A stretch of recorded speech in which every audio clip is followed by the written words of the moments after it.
We fly out to Zagreb, Croatia at midday on Sunday and see nothing of Europe as there is full cloud cover.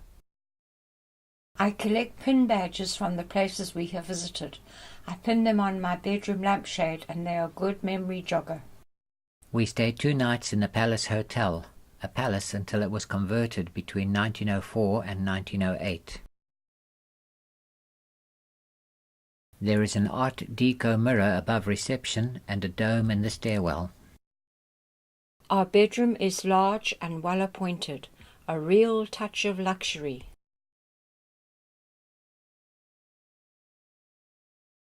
It's late afternoon, let's explore.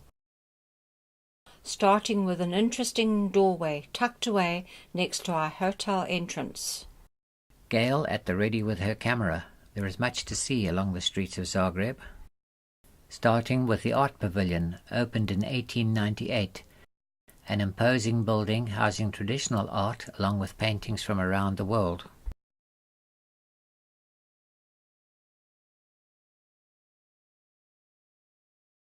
Angels stand guard over buildings and King Tomislav looks over his city.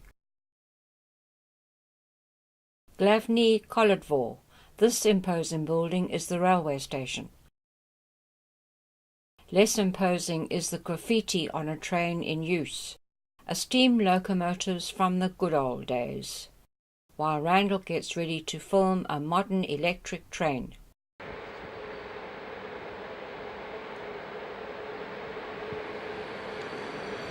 Turreted roofs abound in this old city, which has rules against any modern construction. Crossing the road takes much care. The cars are on the wrong side for a start, and trams are frequent and fast. The antique trams are now a tourist attraction and bookable for group tours.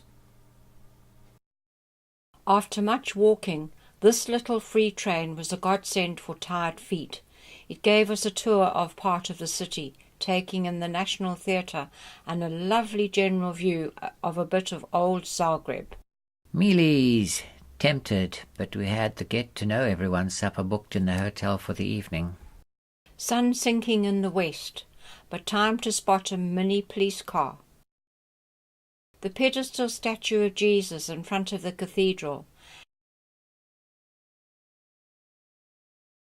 and a dramatic backdrop of 2 church towers. Thank goodness this dark weather whistled away rapidly. Getting to know fellow traveller Sally before the first night's supper. The next morning we had a guided tour and walked for bloody miles.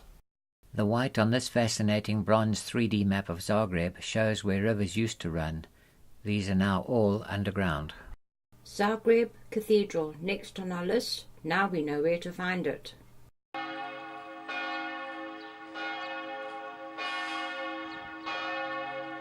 The city crest in flowers outside the cathedral. A mural imitating the tower hides stone restoration work. Founded in 1093, it is no surprise that the stone, the soft local travertine, is eroding, and a new steeple peak contrasts to one replaced during current renovations. Seems incredible. The clock mechanism is hidden in the wall.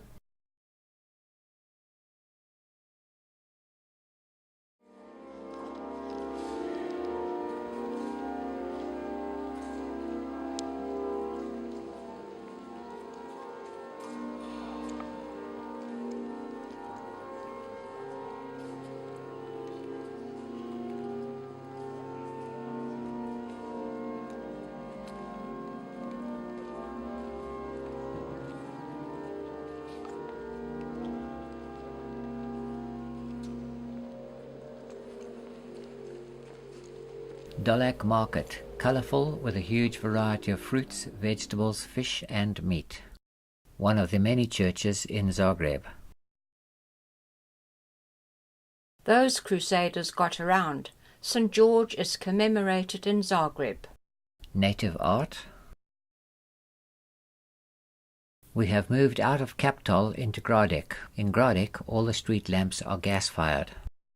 The patriotic Lego church, which is actually the Church of St. Mark with its strikingly colourful roof tiles.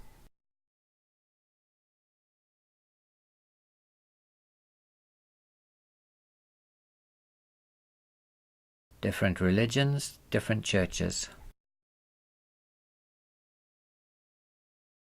Croatia's parliament. Matija Kuric. He led a rebellion and became known as the King of the Peasants. When captured and sentenced to death, he was told that he would die like a king, and so was placed on a red-hot heated iron throne and had a heated iron crown put upon his head, and so died of burns. Street scene with a beautiful woman. City crest on Kula Lotstrak, from where the noonday gun is fired. Shortest, steepest funicular in the world. We took it up, we took it down. Rooftop view from the noonday gun tower.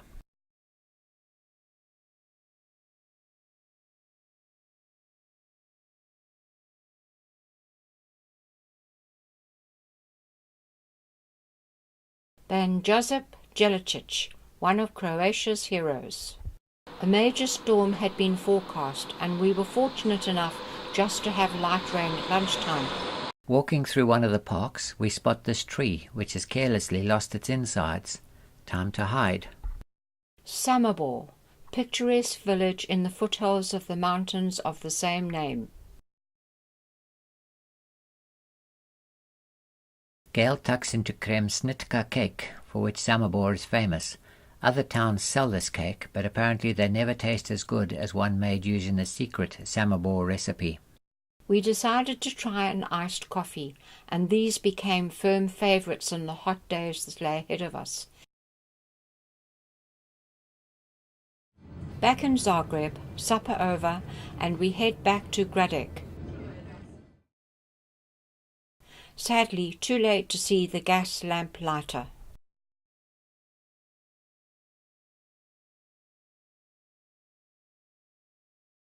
We round off with some nighttime views of Zagreb. At the stone gate, built in 1241 to help defend the city, put to fire in many attacks, it was last burnt down in 1731. After the fire, in the ashes, was found an unravaged painting of the Virgin Mother Mary and the child Jesus, even though the frame had been entirely burnt away. This was deemed to be a miracle, and an altar was constructed within the stone gate. The altar and picture are dedicated to bringing aid to all in distress and against fires.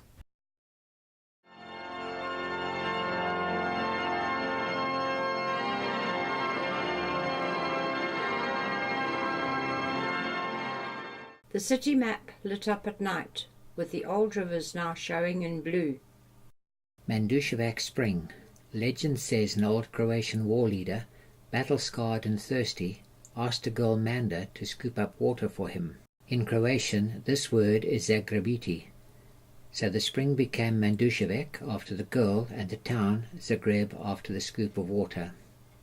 While Ban Josip Jelicic continues to guard his city. It is late, and a tram ride back would be wonderful, but none of these routes pass our hotel.